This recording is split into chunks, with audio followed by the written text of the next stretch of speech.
This podcast deals with disturbing subject matter. Listener discretion and headphones are advised. Hey guys, Dustin here.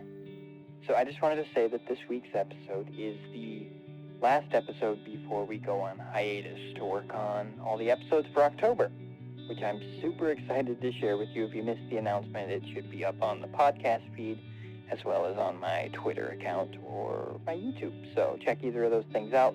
You can find them on www.throughthefog.org. But as for this episode, we are once again joined by Dodge the Grave to bring us the second part in the Booth World Industries saga. I think this episode came out really nicely, and I'm sure that you're going to love it as much as I loved working on it. I'm going to miss talking to you guys every other week, but we're going to have some really cool stuff coming, so it'll be worth it. But for now, I'll hand it over to Dodge the Grave.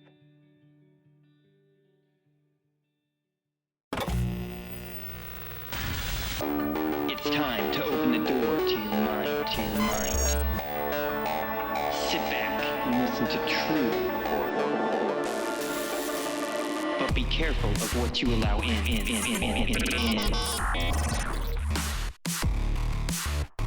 Because it's time to go through the fog.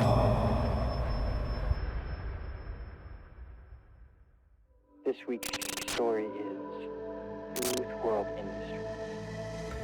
Posted to the Creepypasta Wiki by Booth World Industries and narrated by Dodge the Grave. Like a lot of you, I called that number for Booth World Industries. Before I called, I read through the responses in the thread. I like knowing what's going to happen before it happens. I guess I'm boring like that. It was still a sick thrill to dial in the number and hit call, even though I knew what was coming. I was on the home phone and made sure to block my info, just in case. Something went wrong, though. You all got a voicemail. I got a live person. Welcome to Booth World Industries. My name is Samantha, and I will be your operator today. Name? I froze at this point. I didn't know what to say. I expected a canned message like the rest of you got. Maybe even the weird text. I never expected a real person to pick up. I panicked and hung up the phone. When it started ringing 5 seconds later, I left the house to go pick up my daughter, Ariana, from school. On the way back, my cell started ringing. Ariana loves the hands-free phone in our car. She likes to pick it up and pretend like it's the intercom of a spaceship and that the caller is a Cylon. I blame my husband's frequent viewing of Battlestar Galactica for this. Mommy? Ariana asked. Can I push the button? Sure, I said. Make it fast before the light changes, though. Ariana unbuckled her seatbelt and reached up between the two front seats to hit the button that would pick up the phone. Hello? She said, after she waited for the beep that let you know the phone picked up. I heard the same voice from earlier. Flat. Robotic. Welcome to Booth World Industries. My name is Samantha, and I will be your operator today. Name? Everything stopped for me then. The light turned green. Cars drove by. The cars behind me honked. But I sat there, staring at my steering wheel. Reddit No Sleep is supposed to be a place for scary stories, a place where you can scare yourself a little, but be fine at the end. A place you live out your fears. There was nothing safe about that woman's voice on the other end of the phone. Mommy? Ariana asked. Is everything okay? Hello, Ariana. The operator said. Welcome to Booth World Industries. My name is Samantha, and I will be your operator today. Name? Ariana! My daughter said. Ariana, stop, I said. Mrs. Jacobs. The woman said. Please call the office when you get home. We have some remodeling to schedule. I didn't answer. I hung up the phone and drove the rest of the way home. Ariana looked up at me as we walked up the driveway. Was that a Cylon? I smiled, even though it felt like someone had skewered my stomach to the concrete and it was still writhing around there. No, honey, I said. Cylons aren't real. My little girl looked up at me. Her brow wrinkled and she frowned. That broke my heart. It was the first time I'd lied to her. No, it wasn't a Cylon on the other end of the line. But there was something lacking in the Booth World operator's voice. Something broken. Something human. Something dead. When we got inside, I made Ariana a bowl of cereal and took it to her room. I turned on SpongeBob SquarePants for her to watch, and I knew what I had to do. I typed the Booth World Industries number into my cell. 630-296-7536. When I brought the phone up to my ear, someone was breathing on the other end. I never even heard it ring. Hello? I asked. Welcome to Booth World Industries. My name is Samantha, and I will be your operator today. Name? My mouth went dry. I knew what I was supposed to do. Janice Hoffman, I said. Janice was my boss at work. Although her voice reminded me of Fran Drescher's, her constant exploring hands reminded me more of that sleazy boss from Disclosure.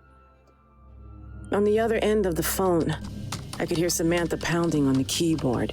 It sounded like she was wearing one of those cordless headsets and slamming her face down on the keys. Janice Hoffman. She said.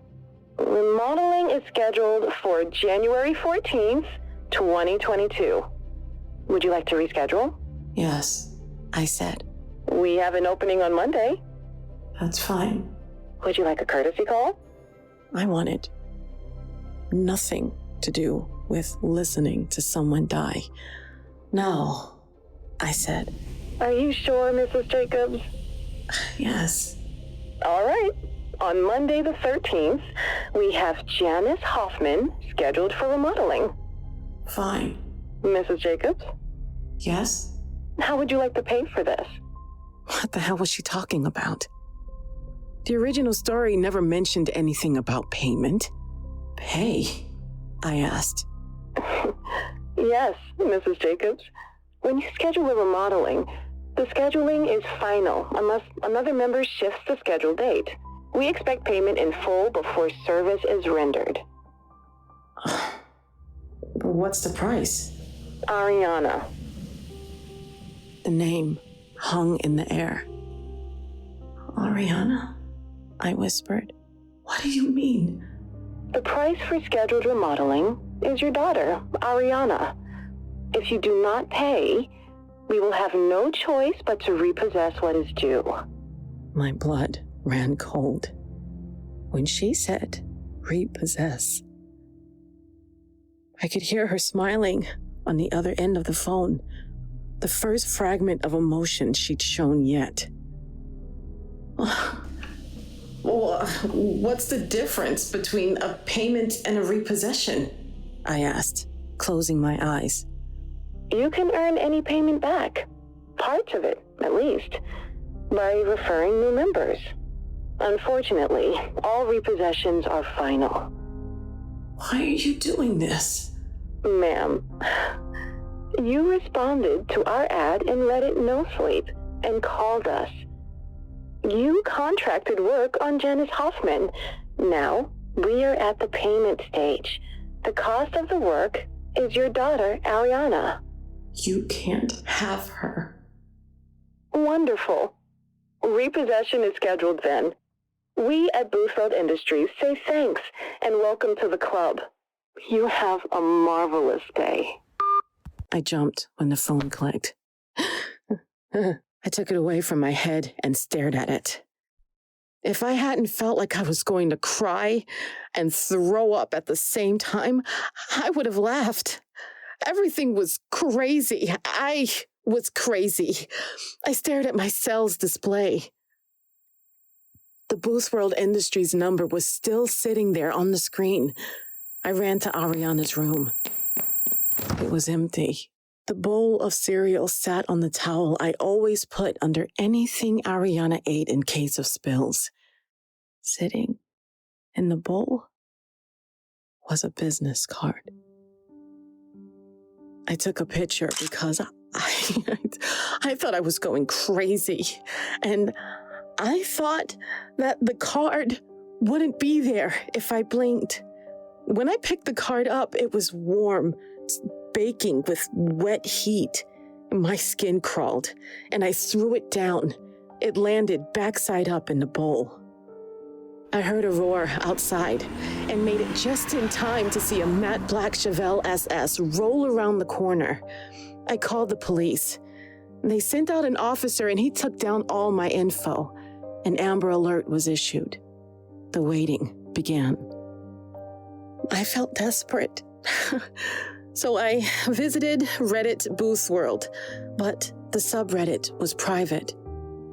I got a call a few hours later. The number was from a 917 area code. Hello? I asked. I already knew who would be on the other end. Ma'am? This is Samantha with Booth World Industries again. Your courtesy call begins now. I hung up. My cell started ringing again. 323 area code. I took the battery out of my cell, and my house phone started ringing. Caller ID read an 832 area code. I didn't answer. I pulled a jack from the wall and sat down with my face in my hands. I couldn't bring myself to think about what was happening. I sat there and cried, feeling completely helpless. That's when the phone started ringing. My cell buzzed across the table, away from its battery, and my unplugged home phone rang louder than it ever had before.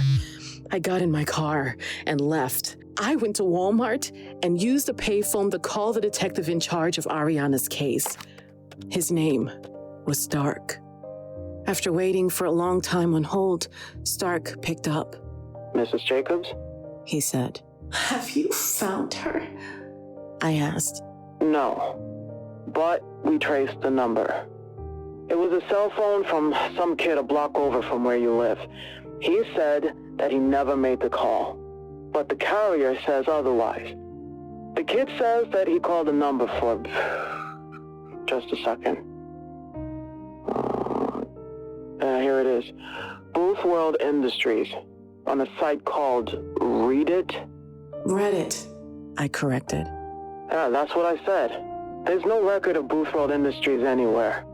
We're holding the kid, and I'll let you know if anything happens, okay? Is that all? I asked. I just want my daughter back. Yes, ma'am. It's best if you leave this to us, okay? All right. Good. Stark said. We, at the police department, say thanks, and you're welcome to call if you need to. But I'm sure that we'll be in touch soon, okay? You have a marvelous day. I hung up the phone, and it started ringing immediately. I picked it up, stupidly hoping it was Stark with new info. It wasn't. A male's voice growled into my ear. The scheduled work has been done. We at Booth World Industries say thanks and welcome to the club. Reddit Booth World is now open. You have a marvelous day. The line dropped, and I hung up the phone. I brought my hand up to my ear. It was warm with his breath. Edit. I made a mistake. Everything is fine. We at the Jacobs household say thanks. You have a marvelous day. Through the Fog is recorded and edited by Intro and outro by Katie Kemp. For more stories, go to www.throughthefog.org. We'll be back in 2 weeks, so keep your eyes on the fog.